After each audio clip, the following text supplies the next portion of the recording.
বাসন্তীপুর নগরে এক ছোট্ট কুঁড়ে ঘরে বাস করত রামু ও তার স্ত্রী।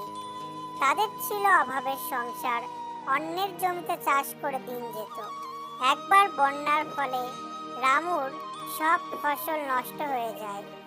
তারপর একদিন সকালে, কি গো, আজকে কোনো কাজ পেলে না? না গো, কোনো কাজ পেলাম না। জমিদার বাবুর কাছে গেলাম, জমিদার বাবু কিছু সাহায্য করলো না। যাই দেখি জঙ্গলের দিকে, যদি কিছু পাই, না হলে তো আজকে না খেয়ে থাকতে হবে। এই বলে রামু জঙ্গলের উদ্দেশ্যে রওনা দিল। কিছু দূর যাওয়ার পরেই রামু জঙ্গলের ভিতর প্রবেশ করলো।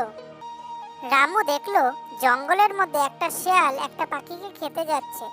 তখনই রামু একটা লাঠি নিয়ে শিয়ালটিকে তাড়া করলো। রামু বলল, ভয় পেও না বন্ধু, শিয়ালটা পালিয়েছে। ধন্যবাদ বন্ধু, আমাকে বাঁচানোর জন্য। এখন আমি তোমাকে কিছু দিতে চাই। এই গাছের কোটরে দেখো অনেকগুলো মোহর আছে। এখান থেকে প্রতিদিন তুমি একটা করে মোহর নিয়ে যেও। মোহর নিয়ে রামু বাড়ির উদ্দেশ্যে রওনা দিল। বাড়ি গিয়ে তার স্ত্রীকে সব কথা খুলে বলল। এরপর থেকে রামুর আর কোনো অভাব রইল না। সুখে শান্তিতে সে বসবাস করতে লাগলো। এমন সুন্দর মজার গল্প পেতে চ্যানেলটি সাবস্ক্রাইব করুন।